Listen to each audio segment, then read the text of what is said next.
बातचीत होगी, लेकिन सबसे पहले इस वक्त की सुर्खियां।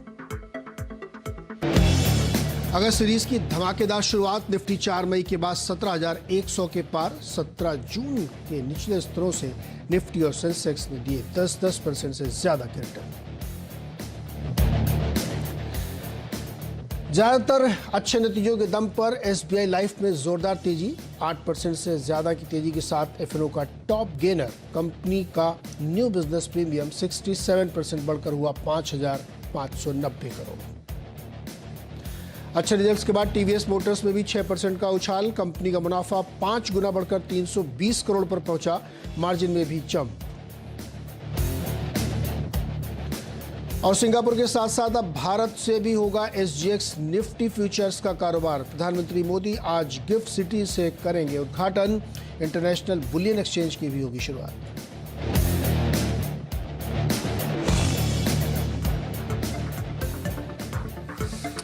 बाजार में देखिए एक बहुत ही अच्छी तेजी बनी है। डबल सेंचुरी के बिल्कुल करीब पहुंच रहा है निफ्टी 17,111 और बैंक निफ्टी है 37,508। दोनों में ही शानदार तेजी। बीच में आप देखिए एक वी शेप बनता हुआ दिखा, लेकिन उसके बाद मार्केट में एक बहुत ही शार्प रिकवरी निकल के आई है और सारे उसने जो अपने कमजोरी वाले लक्षण थे उनको छोड़ते हुए किया। एडवांस डिक्लाइन बहुत पॉजिटिव है 2.2:1, यानी हर एक गिरने वाले के सामने 2 से ज्यादा शेयर बढ़ने वाले हैं। इस तरीके का बन रहा है। सेक्टोरली परफॉर्मेंस अगर आप देखेंगे तो मेटल आज लीड करता हुआ दिख रहा है, टॉप गेनर है। मेटल में भी आप देखें तो स्टील कंपनीज में जबरदस्त तेजी है, क्योंकि चीन की तरफ से काफी अच्छी खबर आई और उसका फायदा यहां पे मिला कंपनीज को। टाटा स्टील 7% की मजबूती के साथ कामकाज कर रहा है। सेल में 4% की तेजी है। जिंदल स्टील में 4% की तेजी है। वेदांत में 3.5% की तेजी है। हिंडाल्को में 5% की तेजी। तो पूरा मेटल पैक आज सॉलिड तेजी के साथ कामकाज कर रहा है। सेक्टोरल परफॉर्मेंस थी। और इस वक्त अशोक लीलैंड के नतीजे स्क्रीन पे आपको दिख रहे हैं। 131 करोड़ के अनुमान के सामने मुनाफा 68 करोड़ आया है, यानी अनुमान से लगभग आधा आप कह सकते हैं। तो 131 करोड़ के अनुमान के सामने 68 करोड़ का मुनाफा है। 3.5% स्टॉक ऊपर है। कंपनी घाटे से मुनाफे में आई। वो जो घाटा था 131 करोड़ का, उसके सामने कंपनी अब प्रॉफिट में आ गई है। ये फिगर्स आगे और देखें किस तरह के हमारे अनुमान थे, उससे कंपनी ने अपने आप को रिकवर किया है। ऑटो कंपनीज में खासतौर पे सीवी साइकिल्स की जो रिकवरी हुई है उसका फ़ायदा इसको मिला और उसकी वजह से कंपनी प्रॉफिट में आते हुए दिखी है। और नंबर्स इसके जब आते हैं तो हम उसमें भी आपको अपडेट करेंगे कि क्या नतीजे निकल के आ रहे हैं। लेकिन इस वक्त स्टॉक बढ़िया प्रदर्शन कर रहा है। हमारे साथ जो मेहमान जुड़े हुए हैं उनकी एक राय ले लेते हैं। गौरव साहब, अच्छा लगता है आपको अशोक लीलैंड? देखिए अगर स्ट्रक्चर देखा जाए तो यहाँ पे काफी बेहतर हो रहा है। 150-51 जो है इसका एक इमीडिएट हर्डल एरिया है और ये तकरीबन वहीं पे ही ट्रेड कर रहे हैं। तो मैं समझता हूँ अगर ये 151 के ऊपर अगर सस्टेन कर लेता है तो आपको 160 से 165 तक के लेवल्स आपको करंट मंथ में देखने मिल सकते हैं। स्ट्रक्चर काफी अच्छा है, इसका ब्रेकआउट्स बड़े आएंगे यहाँ पे। प्राइस स्क्वीज भी होगा। अब की है कि 151 को अगर सस्टेन कर ले तो काफी स्ट्रॉन्ग मोमेंटम आपको देखने मिलेगा स्टॉक में अगले कुछ दिनों में। इसमें कुछ और अपडेट आया, मैं आपको बता दूं कि जैसा कि हमने बताया कि इसमें घाटे से मुनाफे में आई है कंपनी। इसके साथ ही जो कंपनी का रेवेन्यू है वो 7200 करोड़ के आसपास से यहाँ निकल के आया है, जो पिछले साल की तिमाही में 2900 करोड़ था। एबिटा अगर आप देखेंगे तो 320 करोड़ आया है, जो पिछली बार 140 करोड़ का नुकसान था वहाँ पे। एबिटा लॉस से अब एबिटा पॉजिटिव हुई है और मार्जिन में भी 4.5% का इजाफा है, यानी नेगेटिव से पॉजिटिव आई यहाँ पे कंपनी। तो नंबर स्टेलर दिख रहे हैं, चारों तरफ से नंबर के अच्छे अनुमान दिख रहे हैं। यहाँ पे जो उम्मीद थी उससे बेटर ऐसा लग रहा है, इसीलिए स्टॉक में 2.5% की एक मजबूती देखने को आपको मिल रही है। अशोक लीलैंड में अभी थोड़ी देर पहले यतिन तमाम कंपनीज की सेल्स के अनुमान हम लोगों के साथ शेयर कर रहे थे और उसमें भी निकल के आ रहा था कि सेल्स नंबर जो आने वाले हैं अगस्त 1 तारीख को, वो नंबर बेटर हो सकते हैं यहाँ पे। तो ये एक कंपनी के नतीजे की बात। लेकिन वापस मार्केट पे लौटते हैं। सेक्टोरली हम लोग चर्चा कर रहे थे किस तरीके के नतीजे रह सकते हैं, उस पर बातचीत करेंगे। लेकिन गौरव ये बताइए कि आज जो निफ्टी का रुझान है वो ये दिखा रहा है कि अब ये रुकने वाला नहीं है, अब ये बड़ी तेज़ी की तरफ बढ़ता है। रीज़न ये है कि सुबह एक बार ऐसा लगा कि शायद अपने गेंस को लूज़ कर रहा है, लेकिन अब वो वापस से अपने गेंस को उसने कंप्लीट किया और 17,000 के पार बहुत ही मजबूती के साथ, वो भी फ्राइडे को। तो क्या ये मान लिया जाए कि एक शॉर्ट टर्म बॉटम बन गया और यहाँ से अब 18,000 की तरफ हम लोग बढ़ पड़े? देखिए, बॉटम तो मैं नहीं कहूँगा, लेकिन जो स्ट्रक्चर है वो बेहतर हो रहा है और मोमेंटम इसमें पिकअप भी हो रहा है। तो यहाँ पे मुझे लगता है कि एक आवाज़ बढ़ाओ थोड़ी। इमीडिएट हर्डल जो इसका आ रहा है वो 17,250 का है। वहाँ तक एक बार जा सकते हैं। वहाँ पे एक बार देखना पड़ेगा कि वहाँ से निफ्टी किस तरह से बिहेव करता है। वो अगर पार हो गया तो फिर नेक्स्ट जो लेवल्स आएंगे वो 17,600 17,750 के होंगे। तो तब देखेंगे। बट यहाँ पे मैं कहूँगा अगले 150 पॉइंट्स जो है 17 to 50 वो एक की लेवल होगा मॉनिटर करने के लिए। अच्छी बात है कि सपोर्ट्स काफी अच्छे उभरते वाले, तो 16,800 से 17,000 का जो जोन है वो काफी एक अच्छा। ओह, लिंक फ्रीज हो गया। चलिए अब हम लोग कंपनी की बातचीत करते हैं, जिसका आज हम लोग बातचीत करेंगे। GHCL के कंपनी के मैनेजिंग डायरेक्टर RS जालान हमारे साथ हैं। पहले कंपनी के नतीजे आपके सामने एक बार रख देते हैं। नंबर बहुत ही शानदार पेश किए हैं कंपनी ने। तो चाहे आप तिमाही दर तिमाही देखें या साल दर साल देखें, पहले क्वार्टरली नंबर आपके सामने एक बार रखता हूँ। पहली तिमाही में 1371 करोड़ की रेवेन्यूज़ है, जो कि 7% की ग्रोथ दिखाती है क्वार्टर ऑन क्वार्टर। और जो प्रॉफिट है वो 355 करोड़ आया है, जहाँ पे करीब 31% की ग्रोथ है क्वार्टर ऑन क्वार्टर। और अगर आप YOY देखेंगे तो रेवेन्यूज़ में 96% की ग्रोथ है, ऑलमोस्ट डबल। और प्रॉफिट मैनी फोल्ड हुआ है, 246% बढ़ के 355 करोड़ आया है। तो नंबर तो हर फ्रंट पे काफ़ी बढ़िया है। मार्जिन भी इम्प्रूव हुआ है। और ये दिखाता है कि अलग अलग सेगमेंट्स में, जो टेक्सटाइल के सेगमेंट है या जो केमिकल का सेगमेंट है या इवन जो कंज्यूमर वाला है, वो भी बेहतर प्रदर्शन करता हुआ दिख रहा है। इसी को समझने की कोशिश करते हैं जालान साहब से। जालान साहब, बहुत बहुत स्वागत है CNBC आवाज़ पर। काफ़ी बढ़िया नंबर दिख रहे हैं देखने में। तो समझने की कोशिश करेंगे कि ये ग्रोथ के ट्रिगर्स क्या थे। एकदम टर्न राउंड जैसा दिख रहा है पिछले साल के क्वार्टर से अगर हम कंपेयर करें तो। जी, बिल्कुल आपने सही बोला। अगर आप हमारे केमिकल बिजनेस की अगर बात करें तो उसमें काफी बड़ा चेंज पिछले साल के मुकाबले में इस साल में आया है। उसका मेजर जो कारण है, देखिए दो कारण है। पहली बात तो कि ओवरऑल जो डिमांड में, globally demand of soda ash में जो है काफी बड़ा अपसाइड है। और तो एक वो बहुत बड़ा कारण है। उसकी वजह से ओवरऑल जो डिमांड की जो सिचुएशन है वो सप्लाई से ज्यादा है अभी ग्लोबली। और उसकी वजह से प्राइसेस काफी फर्म हुई है सोडा एश की। और सिमिलरली अगर आप दूसरी तरफ अगर इसकी देखें, ओवरऑल जो मार्जिन भी इसमें इंप्रूवमेंट आया है। ये हमारा ये मानना है कि आने वाले 2 साल अप टू मार्च, मतलब 2 साल अब यहाँ से और ले लें, करीब करीब ये सिचुएशन जो फर्मनेस की रहेगी। क्योंकि ग्लोबली कोई नई सोडा एश की एक्सपेंशन या जो नया प्रोजेक्ट कोई नहीं आया है। और जबकि करीब करीब आप समझ लीजिए डिमांड में 1 से 1.5 मिलियन टन की एक्स्ट्रा डिमांड हर साल आती है। इसके अलावा एक और जो इम्पोर्टेंट चीज है नीरज जी, वो है कि जो सोलर एनर्जी पे जो इतना बड़ा जो इन्वेस्टमेंट आ रहा है ग्लोबली, वहां पर भी सोडा एश की अच्छी डिमांड आती है। और वो भी जो है टोटल ओवरऑल डिमांड को जो है वो इंक्रीज कर रही है। उसके अलावा लिथियम बैटरी में भी सोडा एश की डिमांड होती है। तो इसकी वजह से जो ग्लोबल आउटलुक है सोडा एश का, वो काफी अच्छा दिख रहा है आने वाले समय में। जालान साहब, आपने दो चीज़ें की, जब दर्शकों को हमारे ये समझाइए। आपने कहा कि जो सोलर पैनल में जो ग्लास यूज़ हो रहा है उसमें, और लिथियम बैटरी हुई, जब मुझे समझाइए कैसे इसका इस्तेमाल होता है, क्या यूज़ है जिसकी वजह से ये और बड़ा एक ट्रिगर बनता जा रहा है। जैसे आप देखें सोलर में जो ग्लास के जो पैनल लगते हैं, और किसी भी ग्लास में सोडा एश की जो है की रिक्वायरमेंट होती है। किसी भी तरह का अगर आप ग्लास देख लें तो उसमें जो है सोडा एश की रिक्वायरमेंट होती है। चाहे वो आप बॉटल ग्लास देख लीजिए, फ्लैट ग्लास देख लीजिए, कंस्ट्रक्शन इंडस्ट्री में जो ग्लास लगते हैं, हर जगह पर जो है सोडा एश की रिक्वायरमेंट। उसी तरह से सोलर पैनल में भी जो है सोडा एश की रिक्वायरमेंट होती है। उसी तरह से लिथियम बैटरी में भी जो है वो सोडा एश की रिक्वायरमेंट, ऑफ कोर्स ये भी जो रिक्वायरमेंट है अभी आने वाले समय में बहुत ग्लोबली एक्सपैंड करेगी। बट अभी फिलहाल में उतना नहीं है इसमें, बट आने वाले समय में इसमें एक अच्छा ग्रोथ लिथियम बैटरी में भी देखने को मिलेगा अपने को। तो ये एक और बड़ी ट्रिगर होंगे इसके लिए।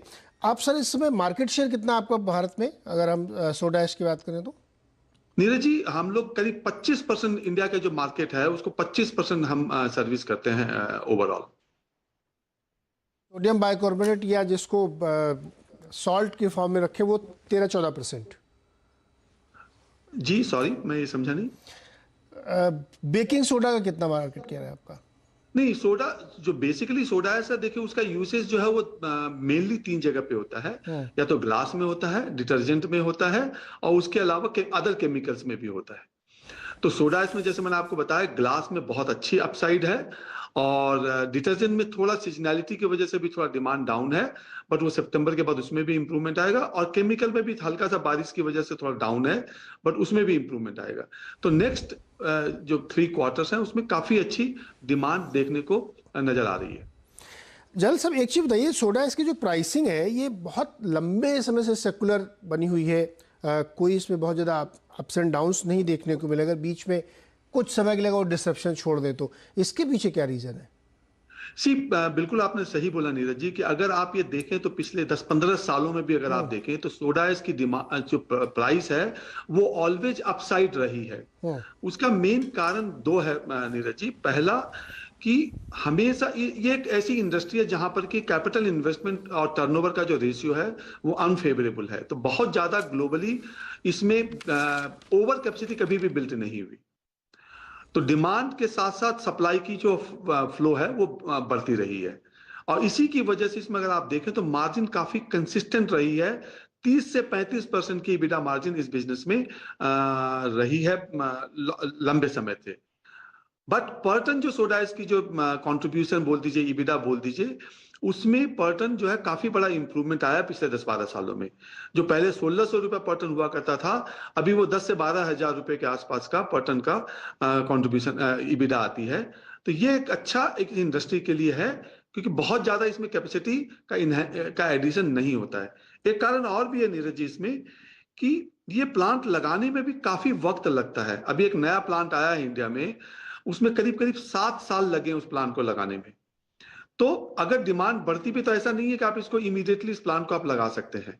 हम लोग भी एक नया ग्रीनफील्ड प्रोजेक्ट लगा रहे हैं, उसमें लैंड एक्विजिशन में इटसेल्फ में हमको करीब 2 से 2.5 साल लग गया ऑलरेडी, और अभी 3 साल और लगे, तो हमको भी करीब करीब 5 साल लग जाएगा उस प्रोजेक्ट को लगाने में। तो ये भी एक बहुत बड़ा कारण है। तो ये प्लांट आप कहाँ पे लगा रहे हैं, और सर ये बताइए कि ये आपकी कैपेसिटी फिर कब हो जाएगी उस प्लांट के बाद? नीरज जी, जो नया प्लांट हम लगा रहे हैं कच्छ के एरिया में, गुजरात में ही लगा रहे हैं, और ये करीब 0.5 मिलियन टन का प्लांट होगा।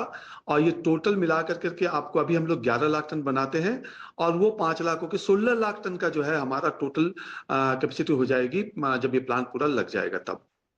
जान साहब, इंडस्ट्री वाइड किस ग्रोथ को सोडा एस में आप देख रहे हैं, या आपको लगता है कि और बढ़ेगी इंक्रीमेंटल, या एक सर्टेन लीनियर उस पर बढ़ती जाएगी? जी, अगर आप पिछले 15 सालों का डेटा देखें तो एवरेज में सोडा एस की डिमांड जो है करीब 5% से ग्रोथ हुई है।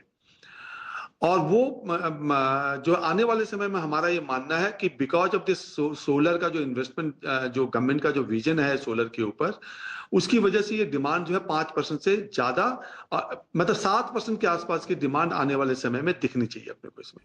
मतलब थोड़ा इंक्रीमेंटली 7% के CAGR हो जाएगा इसकी इंडस्ट्री डिमांड आने वाले से। Yes, right. जान साहब, टेक्सटाइल डिवीज़न में भी नंबर बढ़िया दिखे हैं, वहाँ पे भी काफ़ी ग्रोथ दिखी है। ये एक थोड़ा सा और इंटरेस्टिंग फैक्टर था, क्योंकि ऐसा लग रहा था कि शायद उस सेगमेंट में थोड़ी सी कॉन्ट्रैक्शन हो सकती है, लेकिन वहाँ पे भी नहीं हुआ है। क्या रीजंस थे वहाँ के लिए? जी नीरज जी, 2 चीजें। पहली बात तो मैं बताऊं कि एक हमारे लिए एक अच्छा डिसीजन ये हुआ कि हमने होम टेक्सटाइल के बिजनेस से अपने आप को एग्जिट कर लिया। तो जो कि एक अंडर परफॉर्मेंस थी।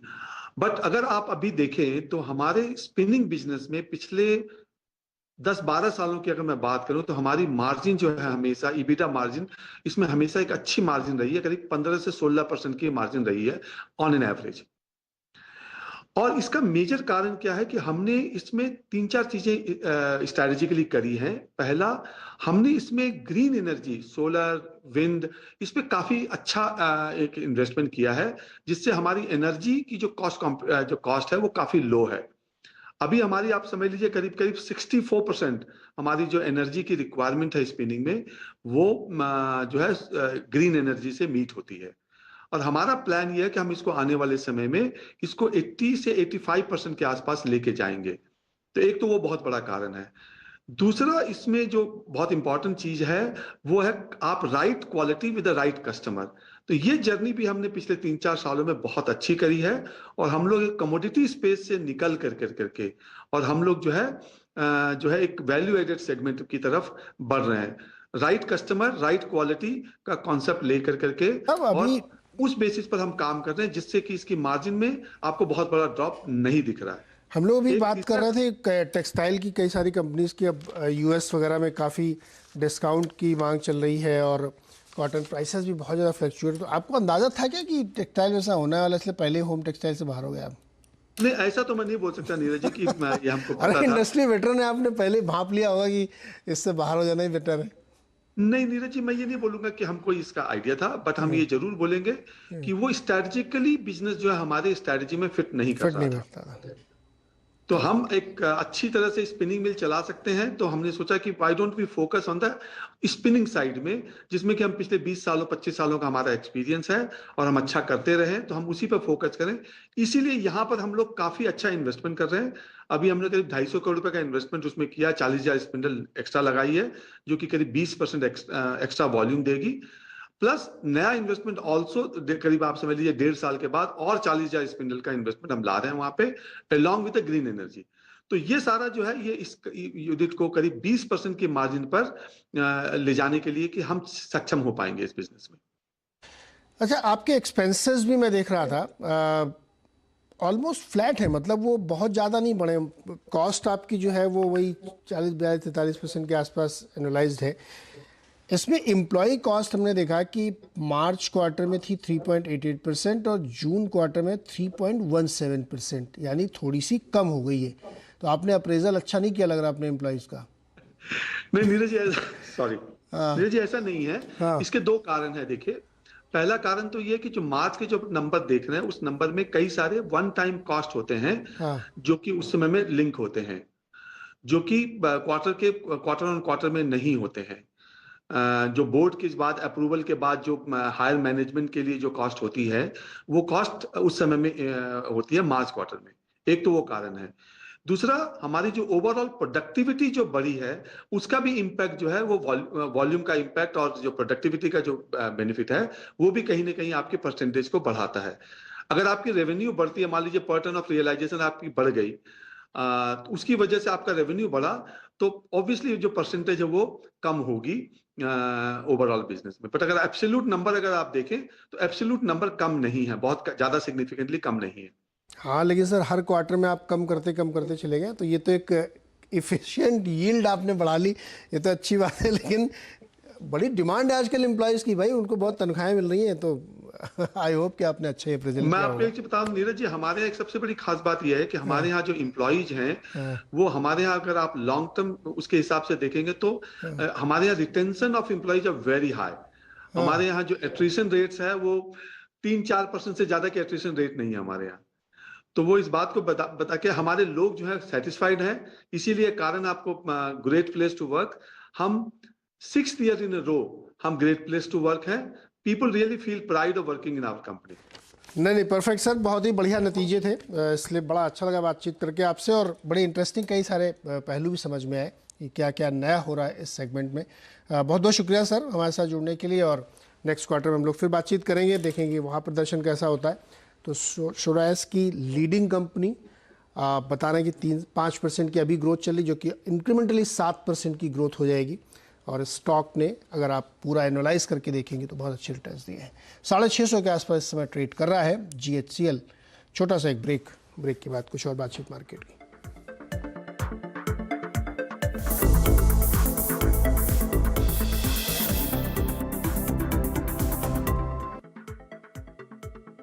Mongia Steel presents Majboot Stocks of the Day.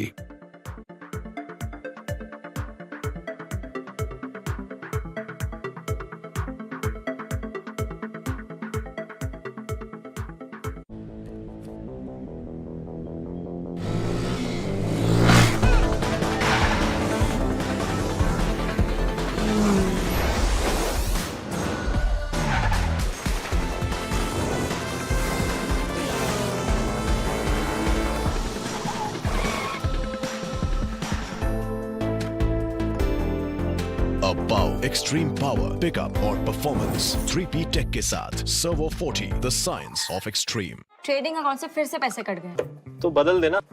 उससे कुछ नहीं होने वाला। हर जगह वही हिडन फीस, प्लेटफॉर्म फीस और पता नहीं कौन सी फीस है यार। हर प्लेटफॉर्म पे नहीं, ये देख।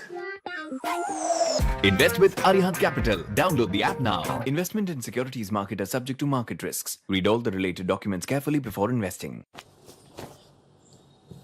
मेरे लड़के में हुनर और लगन की कोई कमी नहीं है, पढ़ाई में भी बहुत तेज है, बस उसे इंग्लिश बोलनी नहीं आती। हम गरीबों के बच्चों में यही तो है कि इंग्लिश बोलने में मार खा जाते हैं, वरना किसी से कम नहीं है मेरा लड़का।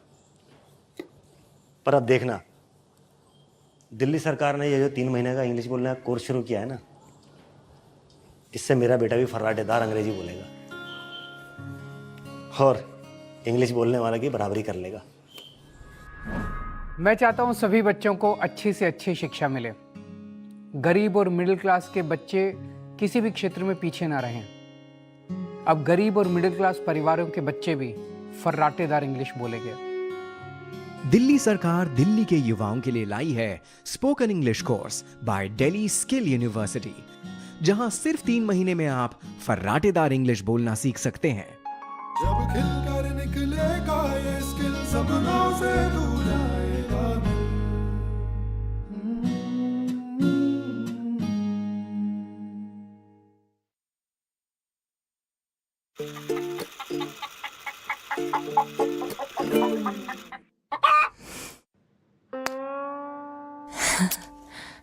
खिलौने से मन बहला रखा है, मकान मालिक ने अंडे तक पे डंडा चला रखा है। अब क्या करें, घर पर आया है पर मन तो अपना है।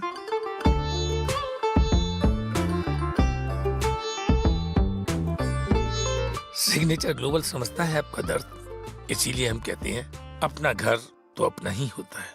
Signature global. As markets gain momentum, so can your portfolio.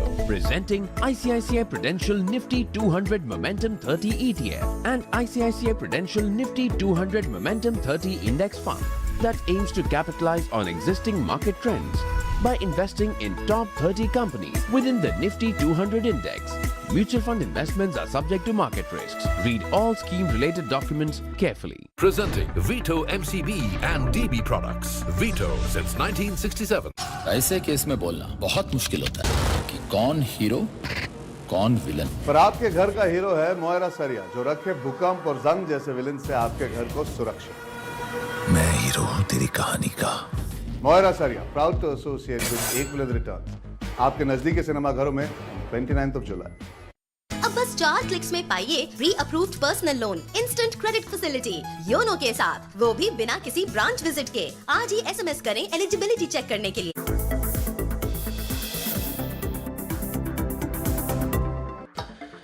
स्वागत है एक बार फिर से आपका, और 160 पॉइंट की मजबूती के साथ 17,100 के करीब बना हुआ है निफ्टी। अब वो एक रेंज के आसपास ही प्ले अप हो रहा है, लेकिन बैंक निफ्टी बार बार ऊपर नीचे हो रहा है, काफ़ी ज़्यादा उतार चढ़ाव उसमें देखने को मिल रहा है, लेकिन अभी भी 50 पॉइंट्स की मजबूती के साथ कामकाज कर रहा है। तो ये जो वी शेप बनता हुआ दिख रहा है। छोटा सा एक ब्रेक और लेंगे यहाँ पे, और उसके बाद तुरंत आपके सामने पेश होगा कमाई का अड्डा आशीष और वीरेंद्र के साथ।